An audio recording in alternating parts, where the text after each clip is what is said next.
Так, уважаемые участники сегодняшнего мероприятия, я рада вас приветствовать, так скажем, на сегодняшнем мероприятии «Наука 2.0», которое проходит по всей стране и приурочено году науки.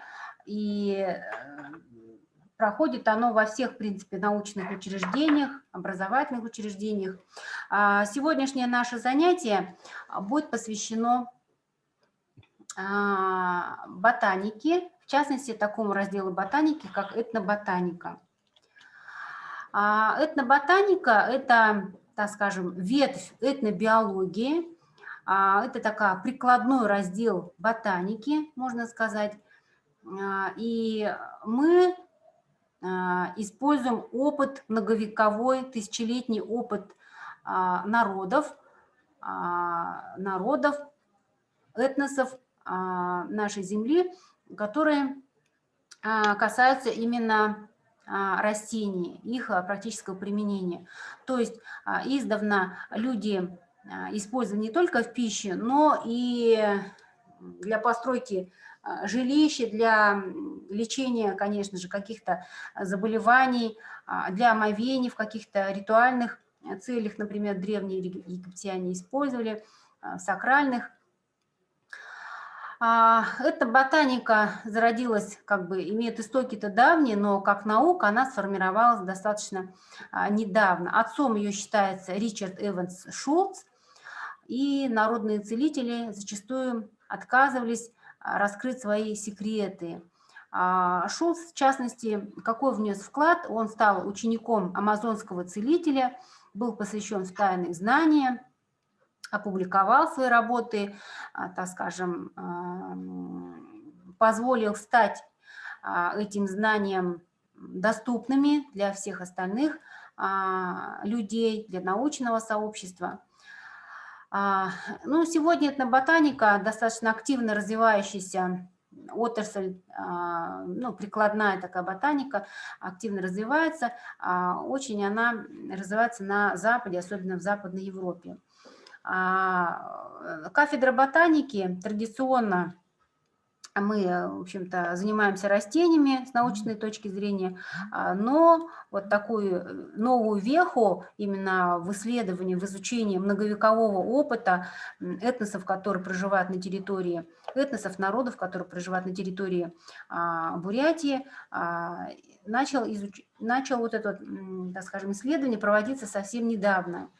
Буквально около 20 лет назад начались в связи с приходом нашего доктора биологических наук, профессора Бибула Тунгуча Намзалова.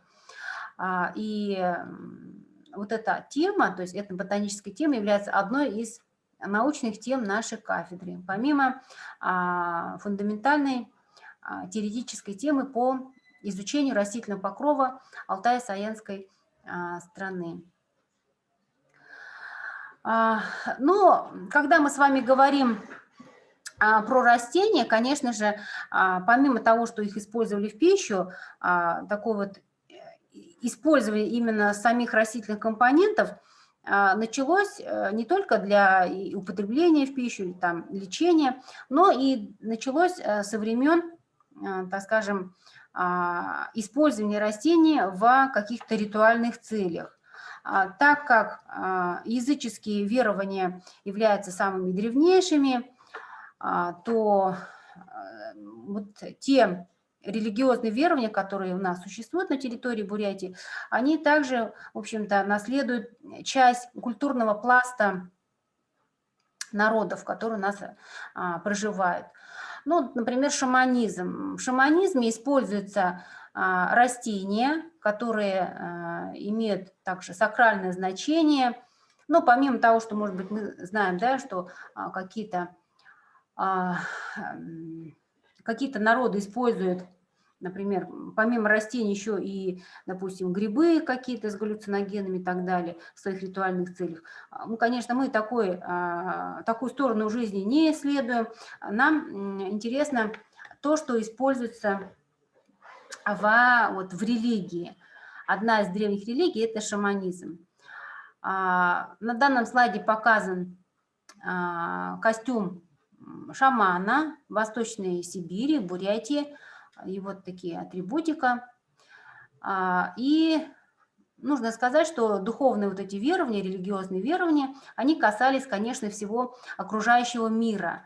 То есть, так скажем, не то, что обожествлялись, а наделялись живым, так скажем, содержимым, и живые, неживые предметы, горы, леса, реки, моря, огонь. То есть считалось, что у каждого вида животных имеется свой дух-хозяин, у каждого там камня буквально, мы с вами знаем, да, когда мы едем, какие-то у нас такие ритуальные есть, так скажем, ритуальные не то что атрибуты, а какие-то действия, да, которые мы все знаем, что мы едем, там, посещаем АБО, то есть это настолько вплелось в нашу обычную жизнь, что мы считаем, что это как бы, ну, в порядке вещей. Для того, чтобы иметь, так скажем, связь, устанавливать связь с божественным миром, с духами, ну, использовались различные травы. В частности, одна из таких знаменитых – это богородская трава, или чебрец, или тимьян. То есть, возжигая его, появлялся такой, значит, дым, который позволял входить в транс шаманам. Также использовался можжевельник, кора пихты, ну и, конечно же, пища, значит, пища молочная, мясная, чай. Так, еще раз большая просьба участникам записаться в чат, кто у нас присутствует сегодня для фиксации наших участников. Вот сейчас у нас 10 человек. Напишите, пожалуйста, в чате, как вас зовут и какую школу вы представляете, и какой регион, если не из Республики Бурятия.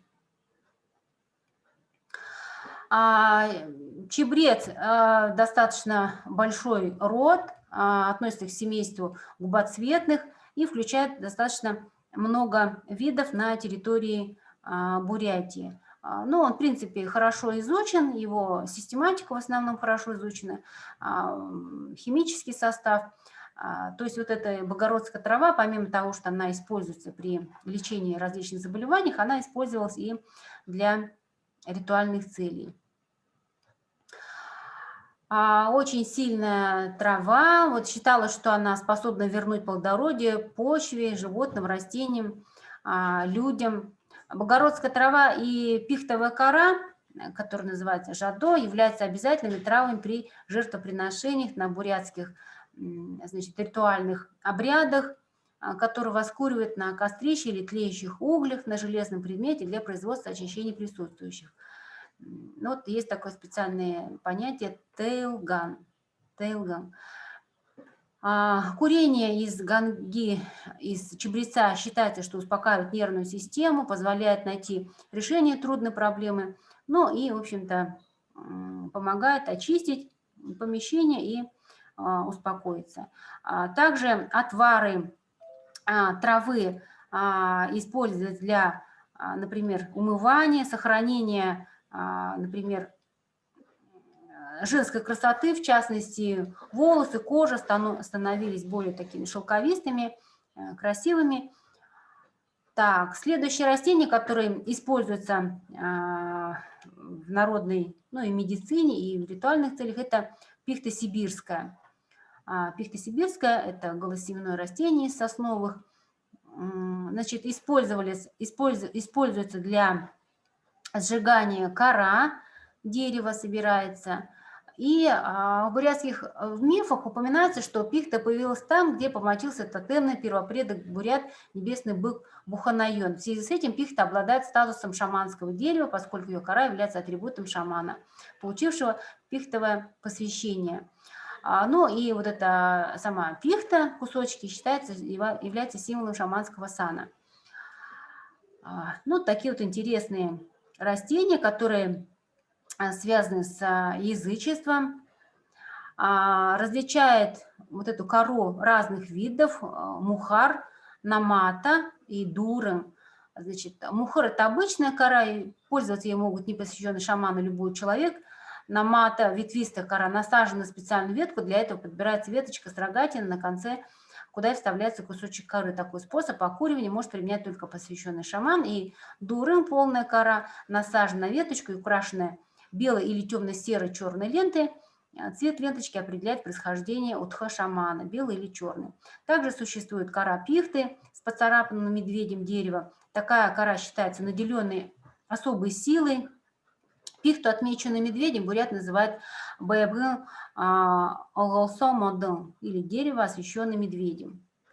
Ну, вот такие вот интересные сведения, они собираются, конечно же, от носителей. Носители у нас в основном преклонного возраста, живут в таких достаточно отдаленных, бывает, населенных пунктах, потому что в связи с урбанизацией мы теряем и навыки, и опыт теряется. Поэтому очень важно весь вот этот многовековой опыт использования растений, конечно же, зафиксировать, задокументировать и опубликовать.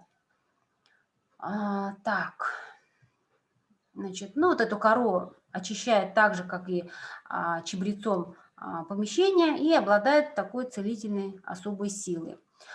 Следующее растение, которое используется, ну, как бы и в медицине, в основном для успокаивания нервов при нервных заболеваниях, это арса или санзе, или адис называют. Это можжевельник ложноказацкий или даурский из семейства кипарисовых. Это тоже голосеменный кустарник, растет в наших лесах. Собираются веточки, может быть, кто-то видел вот в Тунке, например, в Аршане, да, веточки продаются, и также перемолотые веточки в порошок. Вот этот порошок, как раз-таки обладая вот этими веществами, эфирными маслами, выделяет особый такой приятный достаточно дым. Ну, то есть он, ну, так скажем, испокон веков использовался шаманами, в дальнейшем использовался и буддийскими служителями. То есть это вариант таких вот тропических растений, типа сандал и так далее. То есть у нас такие не растут растения, используются вот наши аналоги. Окуривание дымом арса считается особенно распространено в Южной Сибири. В Туве этот вид можжевельника называется артыш, является обязательным компонентом ритуально-обрядовой практики. Ну и любое лечение врачей, народных целителей начинается с обряда окуривания, очищения от как бы нечисти. Ну, считается, что человек успокаивается, приходит в равновесие, и это благотворно. Так, большая просьба, вот у нас не все подключились, да? Все, кто подключились, пожалуйста, все напишите, вы откуда, потому что этот чат мы отправим Евгении Михайловне. У нас должен был подключиться Агинск и Забайкальский край. Значит, ну вот этот вот адис арса обладает сильным фитонцидным действием, убивает болезнетворные бактерии. Считается, что дезинфицируя помещение при окуривании, дым полезен для легких. Но почему мы говорим шаманы? Потому что традиционно, когда не было врачей, первобытное общество обращалось к сверхъестественным силам, к людям, которые, как считали, наделены, да, такой силой, за лечением, за опытом. Ну, в настоящее время в производстве имеется как порошок, так и вот различные палочки благовонные. Следующим таким культурным событием, ну, не то что культурным, а социально-культурным, духовным, считается приход буддизма в Бурятию, в Забайкалье, и постепенное, так скажем, изменение мировоззрения, обыденного мировоззрения. Это религиозно-философское учение о духовном пробуждении возникло в середине первого тысячелетия до нашей эры в Древней Индии. Основателем считается человек, то есть историческое лицо, которое жило на территории Северной Индии. И, в общем-то, вся система врачевания, она, конечно, имеет очень глубокие корни. Глубокие корни, они связаны с божествами. Божествами, их всего 8 божеств медицины. Ну, может быть, сейчас вы видели и в Датсанах, и, в общем-то, всем известно, есть такой Будда Аташо, Будда врачеватель, гуру медицины. Вот он считается верховным, так скажем, лекарем. Будда Шакьямуни дал вот это учение, передал учение людям и передал вместе с этим и знания.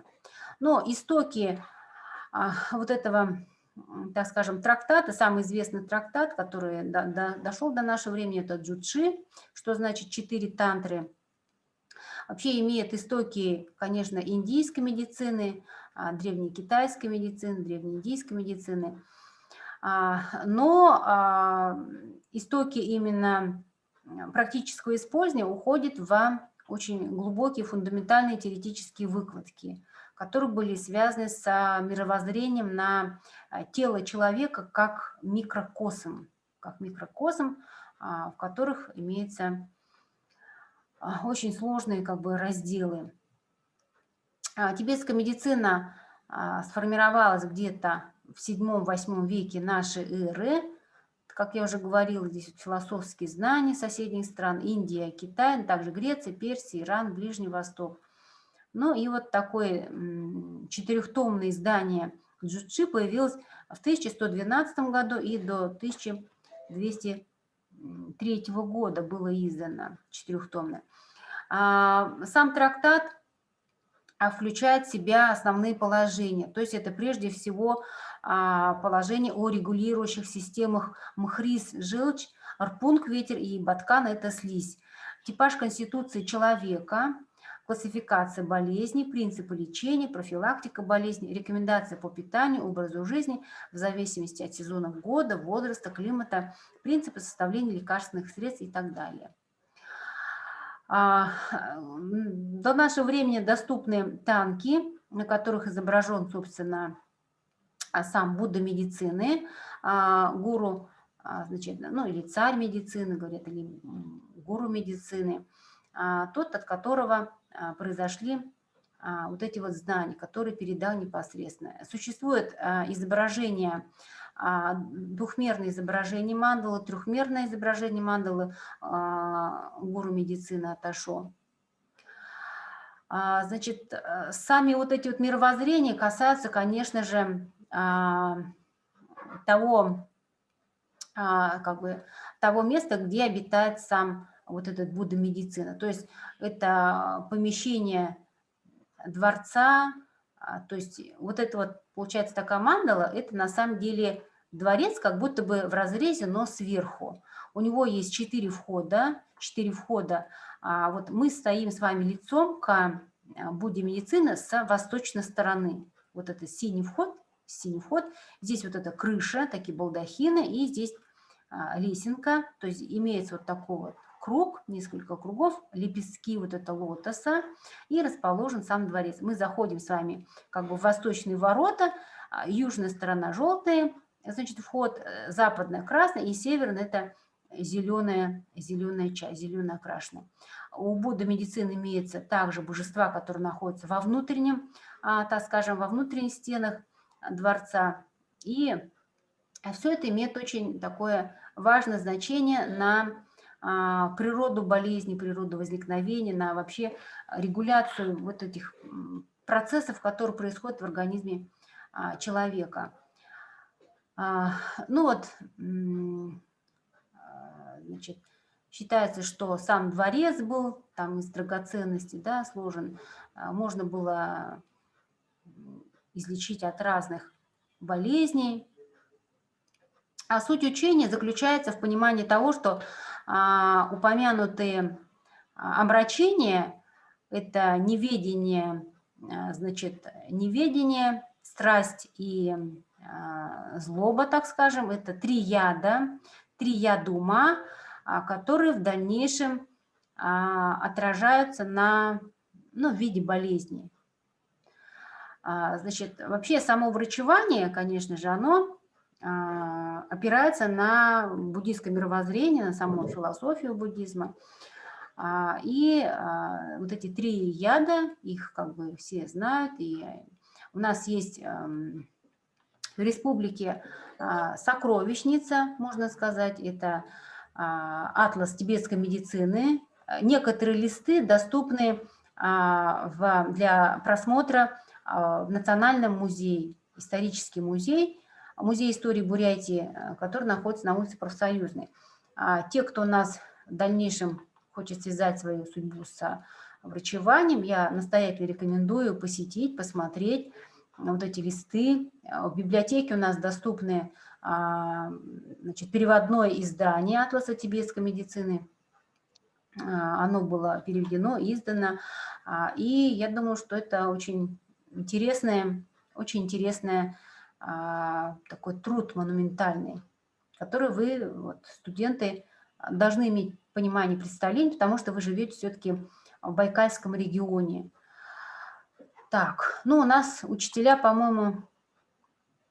Так, кто-то ушел, у нас было 11 человек, но стало 8, да, чуть поменьше. Так, пожалуйста, уважаемые студенты, вы спешите, кто вы есть, потому что список я передам нашим организаторам. Здесь показаны чакры человека. Чакры человека считается, что у нас в теле имеется центральный канал, 2 боковых канала, по которым постоянно циркулирует энергия. Если у нас какая-то чакра заблокирована, происходит сбой в перемещении, как сказать, в свободном перетекании энергии, и там может у нас возникнуть, так скажем, очаг заболевания. Но в любом случае 3 яда, вот эти ума, да, неведение, значит, ненависть, да, злоба и, значит, жадность и страсть, неведение, страсть и как бы злонамерение. Там такие вот, если видели, колесо сансары, там 3 животных. Это свинья, курица и петух. Петух олицетворяет страсть, змея – злость, а свинья – неведение. Вот эти 3 яда ума, они лежат в корне всех болезней. Вот в трактате упоминается 84 тысячи болезней.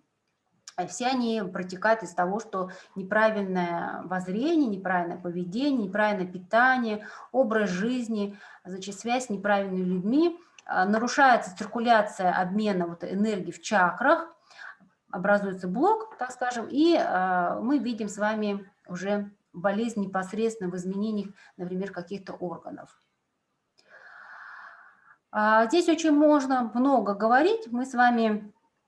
Осталось полчаса времени у нас.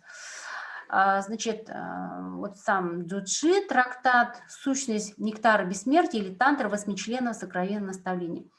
Такой трактат, 77 листов, они у нас все заламинированы, находятся в Национальном музее, более 10 тысяч иллюстраций. В свое время было сделано несколько копий, и до нас дошла вот одна копия, которая в мире вообще есть, сделана в 19 веке минеральными красками, удивительное творение, и охраняется законодательством. Вот эти сами трактаты такие, так скажем, на бумажках таких. Но у нас находится вот такое Джучи, имеется издание в библиотеке, можете посмотреть. Так, Джучи, а вот это атлас тибетской медицины. Атлас тибетской медицины, он доступен, и Джучи тоже переведенные 4 тома, на русский язык все тома переведены, они доступны в библиотеке.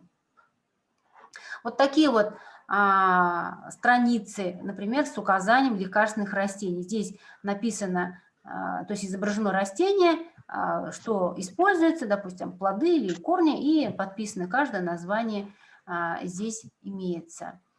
Помимо этого, помимо самого трактата, да, есть еще, значит, это атлас тибетской медицины, значит, коренной труд – это Джучи, 4 тантры, атлас тибетской медицины, и еще комментарии. Комментарии к Джучи, например, голубой берил, так, это атлас, и еще Вайдуриан Бо, гирлянда голубого берила. Тоже переведено на русский язык нашими учеными, которые работают в Институте буддологии и тибетологии, Сибирское отделение РАН. Это все, сокровищница вся у нас есть. Я хотела бы рассказать, помимо того, что у нас есть вот это наследие, да, такое наследие тысячелетней, да, знаний, древней традиции Тибета, Востока, Индии, у нас до нашего времени дожили, ну, наши современники, некоторых сейчас нет живых, но их труды, их знания используются в настоящем моменте. Один из наших таких выдающихся земляков является Галдан Линхабоевич Линхабоев. Ну, к сожалению, он сейчас скончался уже достаточно давно, но он очень интересный человек был. Он был учеником в свое время, немножко хотела про него рассказать, в свое время он был хувараком в Янгажинском Дацане, там, где был настоятелем Итегелов. Родился он до, значит, революции в 17 году, и, в общем-то, когда начались вот эти революционные события, он уже был достаточно таким подростком, собственно, полноценное обучение буддийское он не успел получить, то есть он ламой не стал, но, будучи маленьким мальчиком, он помогал собирать растения ламам, и непосредственно из уст вот этих бурятских лам, старой традиции, он успел получить знания. И эти знания он пронес на протяжении всей жизни. Он не был священнослужителем, он был обычным мирянином, значит, ну, с 1938 по 1965 год, почти 37 лет, он проработал модельщиком на заводе Механлит, то есть ныне завод электромашины, сейчас он уже не существует, но был такой у нас завод. И он был очень человеком одаренным, с такими золотыми руками, говорят. То есть он многие, значит, конструкторские, так скажем, разработки сам делал и непосредственно руками все это создавал. А это не все могут, например, различные изобретения. Значит, он внес более 2000 рационализаторских предложений. За это ему было присвоено звание «Заслуженный рационализатор РСФСР». И вот в 1964 году была издана монография «Сылынгы Бурят Духе Туре Хуримы Тухе», собраны сведения о народных умельцах Орангоя, которые были обработаны, опубликованы вместе с Герасимовым в 1963 году. Линхабоев был проводник у выдающегося академика Окладникова. Многие письмена, камни, могильники, другие археологические памятники, описанные и изученные Окладниковым, были указаны именно Линхабоевым. И даже академик Окладников написал очерк о Линхабоеве «Мой друг Галдан». Значит, то есть он вообще был таким, так скажем, технарем. То есть его вся обычная жизнь, такая там, особенно вот в такие страшные сталинские годы, он был, значит, рабочим, значит, модельщиком на заводе. Но вот то, когда он в детстве получил знания о великих лам, он пронес через всю свою жизнь, и он сохранил в памяти даже те места, где великий Тегелов собирал растения, запоминал время сбора, место сбора, какие-то признаки такие особые. Почему? Потому что, вот смотрите, когда мы с вами говорим, вот такой трактат, да, «Атлас тибетской медицины», здесь указаны растения, только произрастающие на территории Индии и Тибета. Мы с вами находимся в Байкальском регионе, который находится за 1000 километров от Индии. То есть многие растения у нас не растут. Однако бурятские ламы сумели найти адаптированные варианты, аналоги среди наших растений. То есть по свойствам, по своим свойствам они были аналогичны. И это огромная работа огромная работа, такая, можно сказать, эмпирическим опытом полученные сборы, вот эти народные, не народные, а вот именно травники значит, по прописям вот этих вот трудов, трактатов, были подобраны. Это очень большая работа на самом деле, потому что одно дело съездить в Индию, купить там заготовки и здесь уже изготовить, а другое дело найти здесь растения, аналоги и подобрать такую рецептуру, которая была бы не хуже, чем вот индийские пилюли. Линхобоев был поэтом, знатоком, был очень одаренным человеком. После того, как он вышел на пенсию, после того, как он оставил, душа у него все-таки была именно посвящена тибетской медицине. И он стал заниматься лечением. Ну, то есть, как бы это было неофициально. Он принимал на дому, но, так скажем, народное сарафанное радио передавало весть о таком чудесном лекаре, значит, не хуже, чем официальная, да, какая-то такая реклама. И у него лечились знаменитые актеры, певцы, даже когда вот Жуков, Георгий Константинович Жуков заболел, его также пригласили, но уже было там последней, так скажем, стадии заболевания, он сказал, ну, я уже, к сожалению, ничем не могу помочь, потому что считалось, что как бы, ну, как так, маршал, значит, Советского Союза, да, лечится у какого-то народного целителя из Бурятии. Его не стали вызывать, но когда уже последняя стала, как бы стадия была, то Жукова позвали, но было уже поздно, к сожалению. Вот. Он лечил на дому, ну, во время того, как он работал, он, может быть, немножко чем-то занимался, но здесь уже он полностью отдался именно лечению заболеваний. Это происходило уже в 80-е годы, в 70-е годы он уже начал, ну, вот после 65-го года, как он стал, на пенсию вышел, он уже работал и собирал вот эти вот сборники. И он также работал с ламами, которые работали в Институте буддологии и тибетологии. Дело в том, что когда переводят вот эти вот трактаты, здесь же помимо терминов есть специально нужна еще именно специфика лам-врачевателей. МЧ они должны посмотреть и, как сказать, ну, перевод. Бывает перевод не просто механический, а нужно именно адаптировать. Поэтому в этом случае, конечно же, первые трактаты с тибетского языка переводили,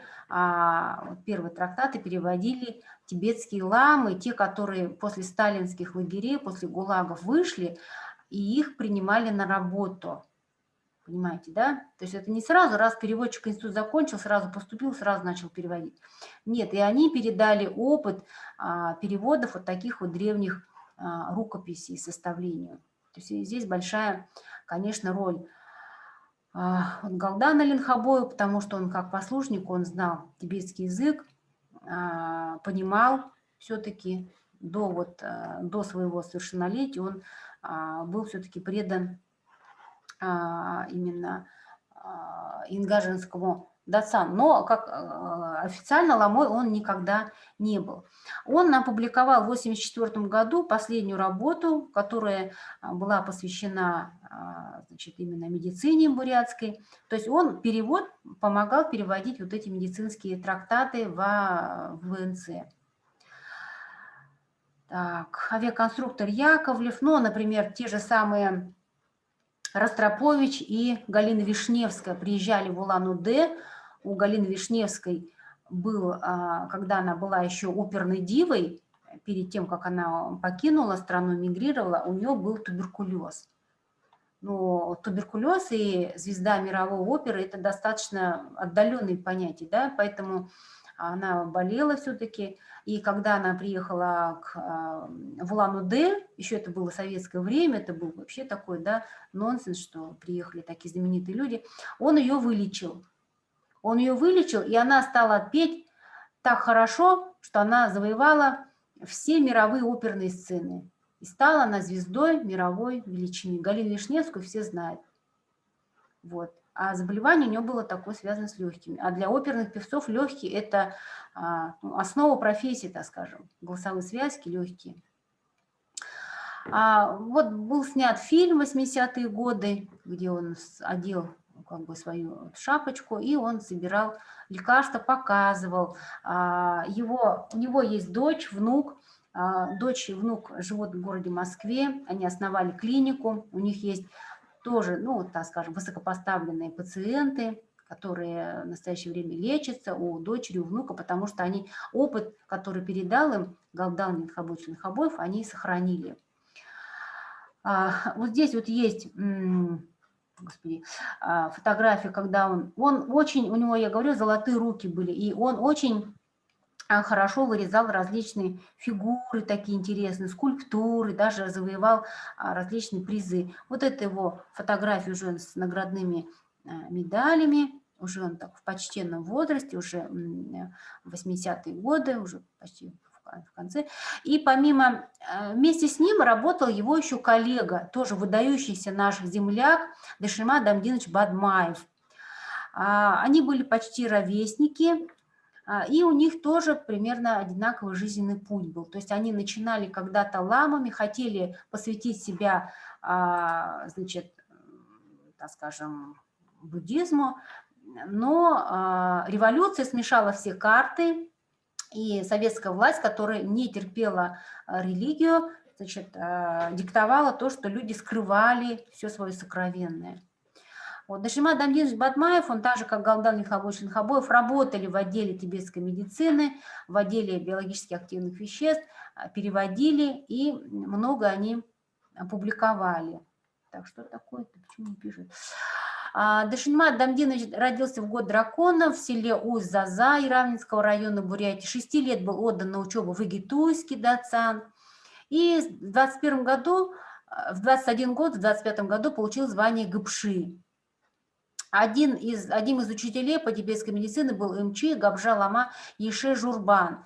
Учитель Еше Журбана сам был родом, предположительно, из Ашанги, духовное образование получил в Анинском дацане.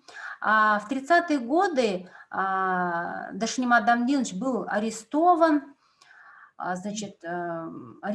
прошел весь ужас сталинских лагерей, но сумел сохранить не только себя, но свое здоровье, но и знания. Значит, военный, послевоенный год он работал плотником, печником, застройщиком, портным. С тех пор земляки стали называть его Оранг Дашинима. Свою учебную практику Дашима Дамдинович начал в 60-е годы. Наряду с лечением тибетскими лекарствами он проводил операции, такие как кровопускание, прижигание. В эти же годы написал для Волгинского дацана первый том Ганжур на тибетском языке 9 драгоценностями, поскольку он обладал каллиграфическим почерком. В 1968 году он приглашен в Бурятский научный центр в отдел тибетской медицины. И вместе вот с молодыми сотрудниками, с молодым нашим Бимбой Патункуичем выезжал в экспедиции, давал консультации по технологии приготовления лекарственных препаратов. Вот где собирать нужно, когда собирать, на полную луну, на уходящую луну, какая погода должна быть, утром, вечером. Это все имеет нюансы. Это все очень важно. Почему? Потому что растения, которые на 80% состоят из воды, они, конечно же, у них проходит процесс, который зависит, например, от цикла Луны. Ну и от погоды, конечно же. То есть концентрация веществ биологически активных, она тоже может быть разная. И место сбора тоже разное. Если вы собрали на севере Бурятии, концентрация будет одна, на юге Бурятии будет другая. В разных сообществах в степи будет одна, на лугу другая. В пустыне будет третья концентрация у одного и того же вида. Значит, наиболее известные труды я вам настоятельно рекомендую найти их в интернете либо в библиотеке. Они очень интересные. Особенно, когда мы с вами говорим, вот иногда говорят, вот, когда вы к врачу приходите, тибетологу, вам говорят, вот вы, у вас, да, холод, то есть вы не то, что мороженое кушаете или там холодный чай, но вот холод, да, что такое холод, как раз-таки вот это под номером 3 есть такая припринт о теплых и холодных свойствах пищевых продуктов и лекарственных свойствах. Очень интересная книжка, я вам настоятельно рекомендую почитать, вам как фармацевтам будет это интересно. У нас с Бимбой Патункуичем так как Бимбаба Тункуич в 75-й год, там до 77-го, по-моему, 76-го года работал вместе с нашими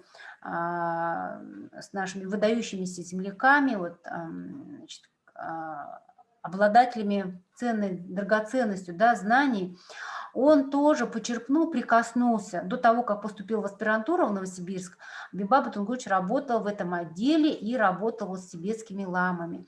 Он также выезжал с ними в экспедицию, помогал собирать растения, разбирался в этом, то есть, ну, как ботаник. Ну и помимо, значит, ботанических знаний, он, конечно, получал знания именно по этноботанике.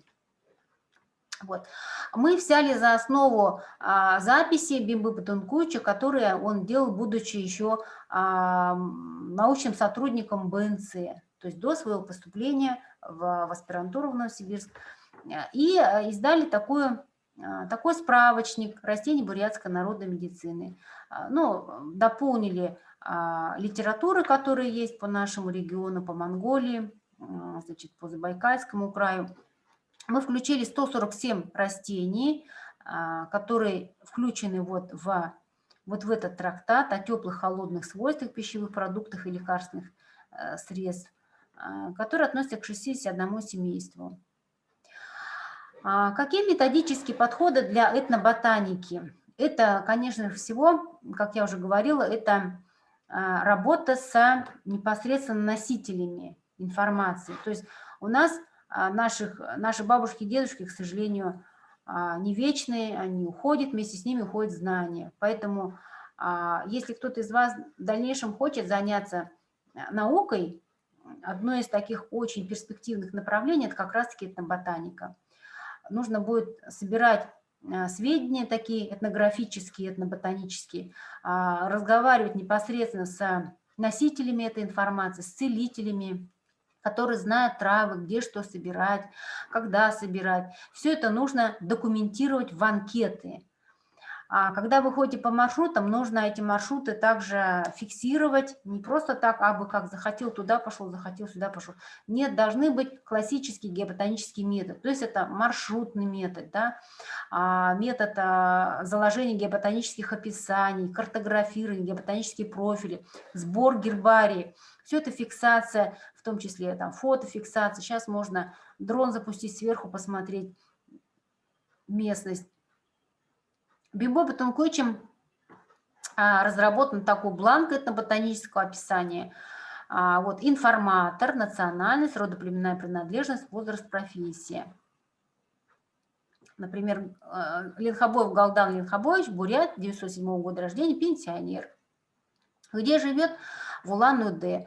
Значит, что он собрал? То есть он знает вот какой-то растение, например, Илем Низкий. Место сбора Бурятская ССР, ну, это было, видите, в 1975 году. Окрестности села Хорамша, близ озера Карасин, это Иволгинский район. Раньше был Улан-Удэнский район. Урочище Хухыдэ-Нур, отроги хребта Хамардабан, горно-степло ландшафт, господствуют сухие мелкозлаковые степи, на выходах каменистых пород, на склонах сосновые леса, в долинах рек заросли ив с черемухой. Значит, научное название дано, русское, латинское. И где растет вот это хайлахан, где растет и что используется, где лекарственное, да, крылатка небольшая. Дальше. Обоснование, то есть подробно нужно обязательно написать, за что используют, какие предметы изготавливают, от чего. Ну, например, кора вот этого илима хорошо вылечивает любые по происхождению простудные заболевания. Вам не нужно никакой, какой-то у нас фарингосепт покупать за огромные деньги. Взяли кору, настояли, и, допустим, мы каким-то образом, значит, пьем, да, либо чисто 100%, либо в составе различных смесей. Отвар цветов и семян полезен от болезни суставов. То есть нам не нужна мазь дорогостоящая какая-то, да, химическая. Это растение растет вокруг нас. По-видимому, лечит подагру. Что используется? Семена, цветы, тонкая подкорковая кожица. Когда собирают? В июне. Тонкую подкорковую кожицу сдирают осенью. что делают? Сушат образцы в тени, кроме цветов, которые сохнут под прямыми лучами. То есть здесь такая технология другая, да? И как их можно интродуцировать или культивировать. Прекрасно растет везде, в Улан-Удэ и так далее. Быстро растет, огромная скорость. То есть это перспективное растение? Перспективное. Можно его размножать? Можно. Оно в диком виде везде растет. Его состав химически неизвестен. Вот ваша задача как фармацевтов в дальнейшем, если кто-то будет в аспирантуру поступать, пожалуйста, вы возьмите дипломную работу или курсовую работу, пишите, изучайте. Значит, ну вот такой, значит, и дальше я вот в этой презентации привожу несколько примеров, несколько растений, которые используются ну, в бурятской народной медицине. Можжевельник обыкновенный, вот этот, который адис, да, яман арса называют, или арса, или монгольско арц. Значит, лекари и ламы брали только хвоинки. На вкус острый, кислый, да, то, что мы вот говорим, что вот шаманы, ламы их возжигают, дым, да, нюхают. Помимо этого, оно согревающее дерево, вот эти сами хвоинки, то есть без древесины, растирают и используют от почечных заболеваний при сибирской язве, тугоухости, лимфатические опухоли и, господи, ошибка, подагру суши. Вот он, можжевельник обыкновенный. Вот у нас можжевельник. Так, нет, не даурский, не ложно-казацкий, это обыкновенный, такой, который колючий.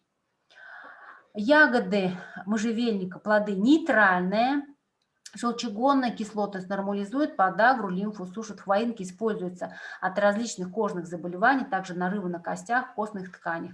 Ягоды юниперус коммунис, вереска. Жители Приаргунского края употребляли при водянках и трудном мочеиспускании. Ну, то есть это уже сборы такие этнографические. Луносемянник даурский, минисперум даурикум, по-тибетски балега. Растение лиана, значит, цветет редко в наших условиях, на вкус горький, похож по вкусу на вкус дерева балча. Пахучее называют габар, по цвету серо-коричневое. Сырое, похоже на разрезанные кусочки корня балега, получали из Китая. Нейтральные стебли используют. Значит, что лечит? Воспаление, простуды легких, печени, ну, противовоспалительное, видимо, какой-то. Вот он, луносемянник даурский. Аконит или борец Фишера, улан-бун. Но все акониты, нужно сказать, все категорически запрещены в официальной фармакопее. Они не используются, запрещены все части растения, и цветы, и стебли, и подземная часть корня и корневища.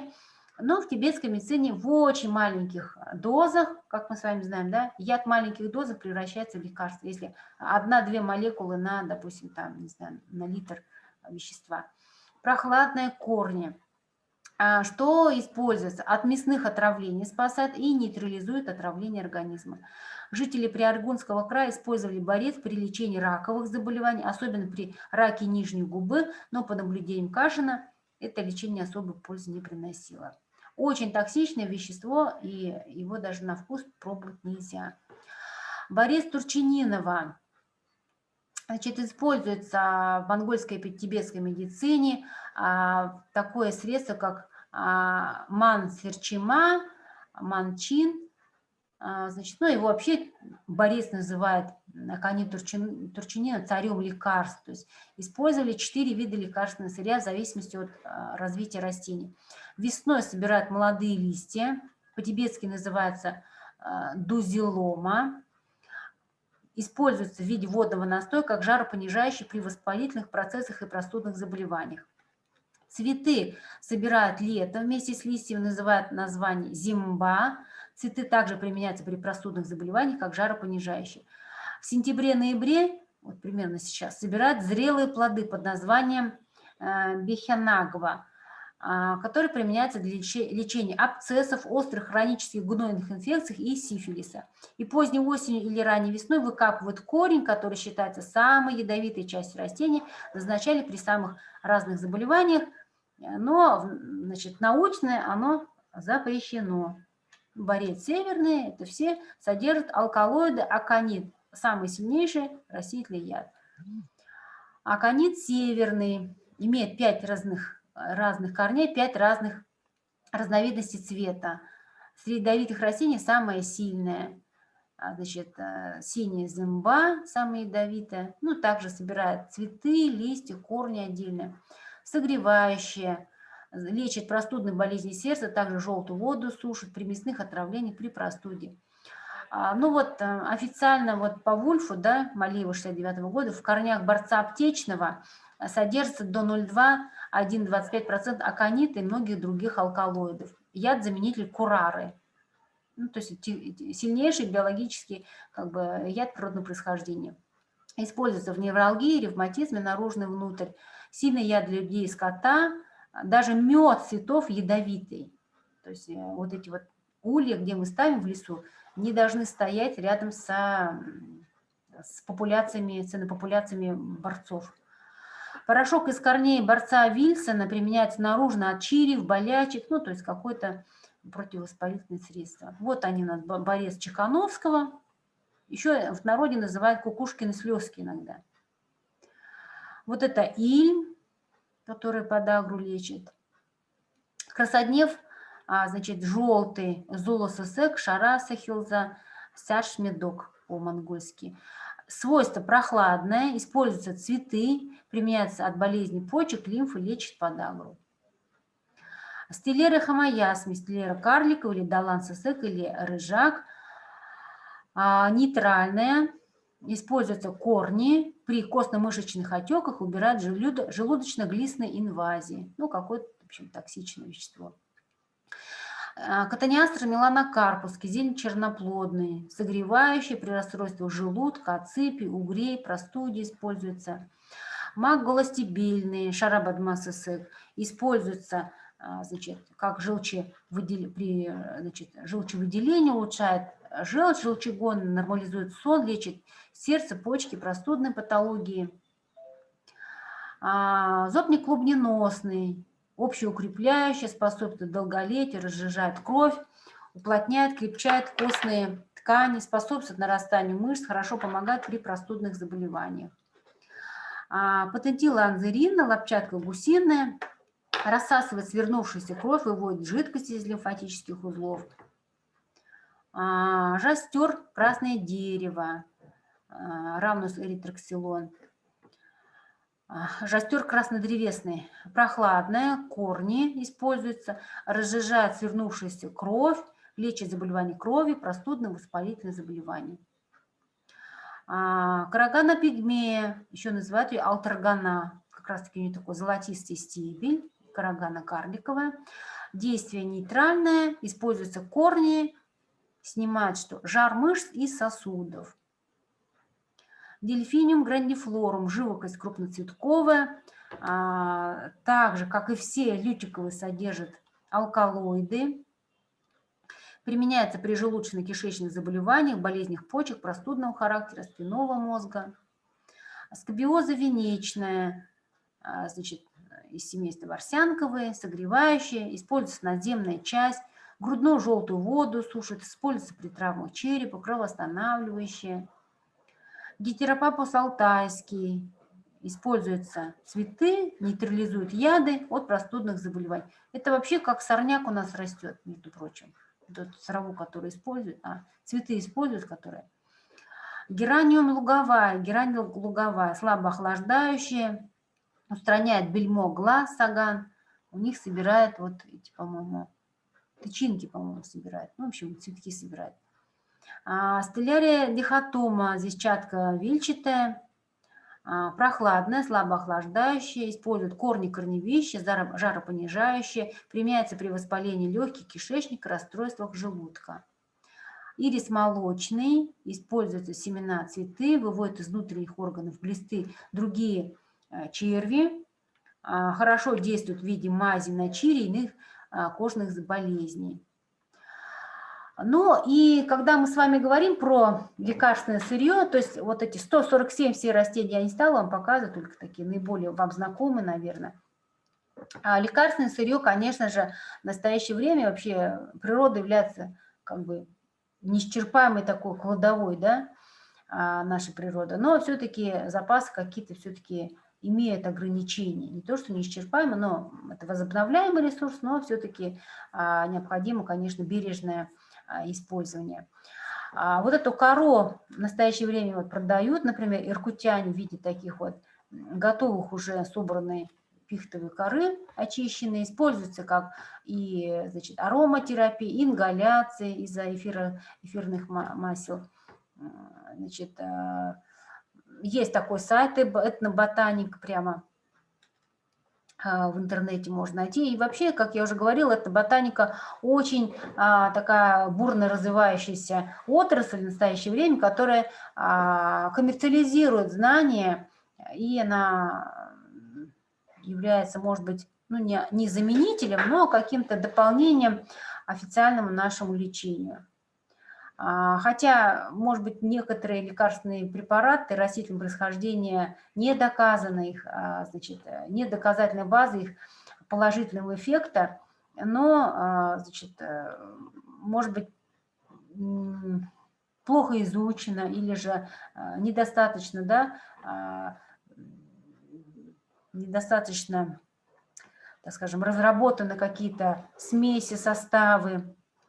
В Иркутске имеется такая фирма «Травы Байкал» называется, и там прямо все растения, не только Иркутской области, но и всего Байкальского региона, в Бурятии они очень активно собирают. И, может быть, вы знаете, у нас есть такая сейчас в настоящее время проблема по сохранению, например, популяций солодки, потому что народ прямо тракторами выкапывает, и это целая головная боль. Солодку, сапожниковью люди заготавливают мешками, все это экспортируют в Китай. То есть это нет никакого бережного отношения, все это собирается, но, видимо, из-за каких-то веществ, флавоноидов, что-то какое-то полезное, да, будто бы полезное в народной медицине, но еще доказано или нет, непонятно. Значит, необходима, конечно, доказательная база. Вот травы Байкала продают такой вот чай. Уже готовый пакет, фильтр пакетики, уже ничего не надо эти сами чагу расколачивать и так далее. Что такое шаманизм, этноботаника? Очень много сайтов, но вот там посвящены вот этим грибам, галлюциногенам, немножко не туда. На самом деле это достаточно такая интересная отрасль знаний.